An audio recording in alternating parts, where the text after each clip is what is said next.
उजाडू दे आज साकड हे माग, होऊ दे पहाट नवी आता।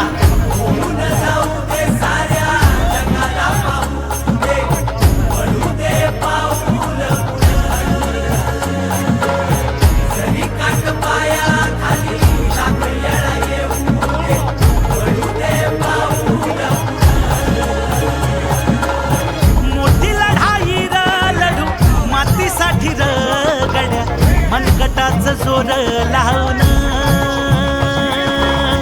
दाटला जरी अंधार एकजूट होऊ आज, दिवा देऊ तेज धावून।